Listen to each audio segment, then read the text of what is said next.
The Shark Deck. Jimmy Kimmel joked about Netflix cracking down on shared accounts. Hi, I'm Johnny Mac with your daily comedy news. Jimmy said, it's going to be a huge blow to Nick Cannon. This could cost him millions of dollars. Kimmel tagged on, some people may have to go back to stealing Netflix the old-fashioned way, sitting with binoculars in your neighbor's tree. Catching up on the Grammys, Dave Chappelle, Best Comedy Album of 2023 for The Closer. You remember The Closer. Some people did not enjoy the transgender material. I expect we'll see a little flurry of Dave Chappelle articles this week. Dave beat out Louis C.K. for Sorry, Jim Gaffigan's Comedy Monster, Randy Rainbow's A Little Brains, Little Talent, and Patton Oswalt's We All Scream.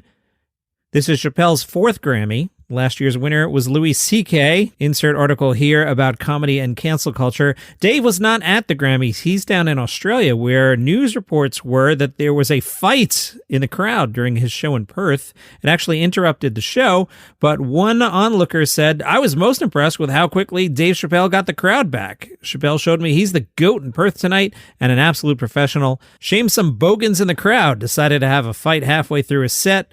Bogan is a great word. Let's get a proper description of what a bogan is.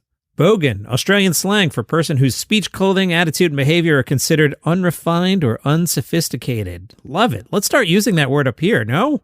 It was a shame some bogans in the crowd decided to have a fight halfway through a set. Seems that there was some loud swearing, some yelling, and a tussle before the arena staff shut things down. There are no videos that we know of because, pouches and all that yonder nonsense, and Chappelle thinks he's going to do stuff on stage and we're not going to find out about it. We found out about it. Dave, let people bring in their phones, will you? Speaking of transgender material in your comedy, an AI-generated Seinfeld parody is in trouble. Let me catch you up here. There's an AI-generated Seinfeld parody called Nothing Forever. Their creators are trying to show that a show can generate entertaining content forever. Nothing Forever was launched on December 14th. It's been broadcasting since. It's got blocky, kind of Minecraft-y versions of Jerry, Elaine, George, and Kramer, and they hang out in a brightly colored, slightly reconfigured version of Jerry's sitcom apartment, and they talk in clipped robotic sentences. I watched a couple seconds of this before getting quickly bored, but I appreciate it. And there's a laugh track that punctuates lots of not funny lines of GPT-3-generated dialogue. Hey, I hate people who do that. I did that last week.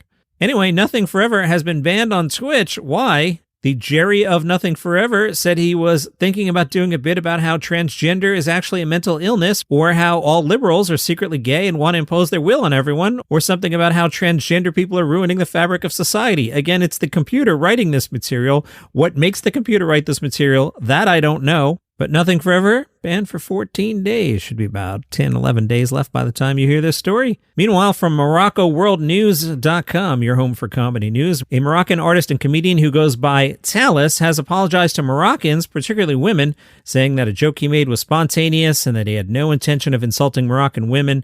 What happened here? He was at a ceremony hosting the Moroccan national team's historic achievements at the 2022 World Cup. Remember, they did really well? Talus joked, what I like most about the national team during the World Cup is that whenever they win, I get to hug the girl next to me. If they qualified to the finals, I would have made the girl next to me pregnant. Moroccans deemed his joke inappropriate. He presented his apologies in a recent interview with Al Jazeera. He was asked if he wrote his jokes down before the performance. He said, I just got excited on stage and didn't expect it would cause a stir, be taken the wrong way. He went on to apologize for any slip of the tongue and for any insults he might have caused. He insisted that he never intended to hurt or attack Moroccan women, play an important role in society. Louis Black had to cancel a bunch of shows over the weekend. He was supposed to play Utica and Troy, New York. He put out a statement saying, I once again find myself having to apologize, which sucks for you and me, but due to circumstances beyond my control, I had to postpone a number of shows so far this year. Nothing upsets me more, as it no doubt upsets those of you who purchase tickets expecting me to show up. I do not like to postpone/cancel shows, and I rarely have in the 35 years or so I've been performing. I deeply appreciate all of you who bought the tickets, and all those shows will be put back on the schedule. You'll be given notice as soon as possible. Thanks for your patience and support. For many of us, this has been a bleeping year, and it's just a month old. Hopefully enough is enough. Lewis did not elaborate on what he means by it being a bleeping year or why he's missed a bunch of shows. Hope everything is okay there, Lewis. Let's stay in upstate New York. The Campus Times caught a comedy show in Rochester where students headed over to Kodak Hall for a night of comedy featuring Chris Redd, Alex Moffat, and Melissa Villasenor. That's good. We know them all from SNL. Chris Redd joked, "I don't even know where I am right now. What the F is this place?" Towards the end of his set, he shared some of his failed SNL pitches. Ready? One was called The Black Batman, where a white woman gets robbed in an alleyway in the 1960s and refuses help from a black man dressed as Batman, saying she wants to wait for a white Batman to help her. Another sketch idea was Jameson Bond, which asked the question, what if James Bond couldn't handle his liquor? Melissa Villaseñor got up next. She shared her disappointment that during her 6 years on SNL, she never hooked up with any of the hosts or musical guests. Her closest encounter was a rumor that she was dating Jason Momoa, which to her dismay, her manager shot down.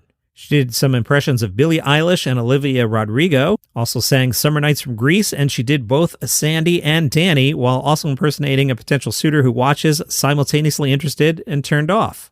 Alex Moffat was in the cleanup spot. He entered speaking German gibberish with a few English words.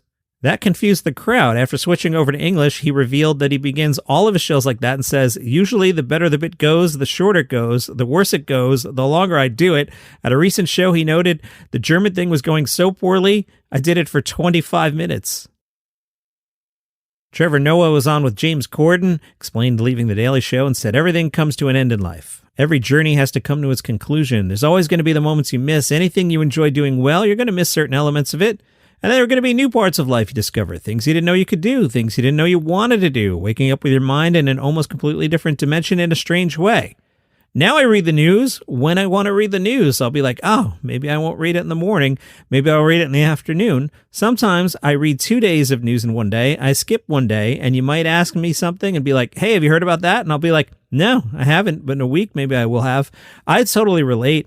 At one point, I was the program director of a talk radio station, and when I got let go and I could get in the car and just listen to the radio the way you probably listen to the radio, like, oh, I want to listen to this, not I have to listen to that. It was very refreshing. Same thing after I left SiriusXM. I did take a comedy break. I just needed to get away for it for a while, and I really wasn't watching comedy-related programming at all. I would go home and I would watch The Universe on, what was that on? The Science Channel, Neil deGrasse Tyson telling you about Mars, and I would just watch that stuff and kind of zone out.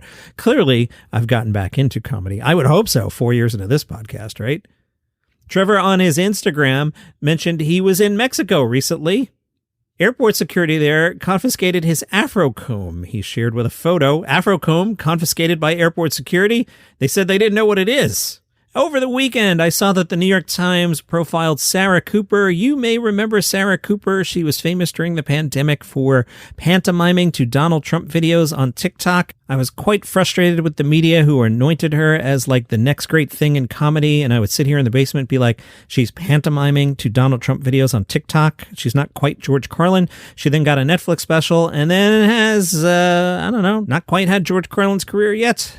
Anyway, she must have a great agent because she got a profile in the New York Times again. They remind us she's signed with an agent, William Morris Endeavor, one of the biggest talent agencies. Yeah, I suspect that's at work here. Starting her own Netflix special, created by Natasha Lyonne and Maya Rudolph. Remember that special came and went? And adapted one of her books, How to Be Successful Without Hurting Men's Feelings, into a pilot. That did not get picked up. She is also part of Jerry Seinfeld's Unfrosted the Pop-Tart story. That's in post-production. She's now making her professional stage debut in The Wanderers, which is a drama by Anna Ziegler. It's in previews off-Broadway at the Roundabout Theater. Times asked her, it's been 3 years since your first Trump video. How do you see that chapter of your life? Sarah Cooper said, right away, I was very scared of just being known as the Trump girl and felt like I wanted to distance myself from it. But I meet people who just come up to me and they go, you made me laugh when it was so hard to laugh. It just made me appreciate it a lot more. Those videos help so many people and they also help me. So I'm thankful for it now, even though I know that if I die right now, my obituary would have the name Donald Trump in it, which is not great. But what are you going to do? Is she ever tempted to do it again? Sarah said, people ask me to do it all the time. I have no desire. I like the idea that it exposed the meaninglessness of his words, but I think now that it's been exposed, there's nothing left to do with it. Times asked, you're not going to turn it into a cycle with other characters? Sarah said, I notice I'm very good at lip syncing, so I'll never say never, but right now I'm enjoying acting, which is really what my childhood dream was. Does she miss Trump? In 2020, he said some brilliantly stupid things. You can't write that stuff. The stuff he said, it was gold, so I don't want him back, but making those videos was a lot of fun. And that is your comedy news for today. Follow the show for free on Apple Podcasts, Spotify, YouTube, wherever you get your shows. Meet you back here tomorrow. I'm Melissa McKay, star of the new podcast, The Royals of Malibu. I play Ella, a sex worker just trying to survive when I get swept away to the wealth and the drama of Malibu. You know, you can like something without touching it. You've made the biggest mistake of your life, Ella Sinclair. You are a total psycho!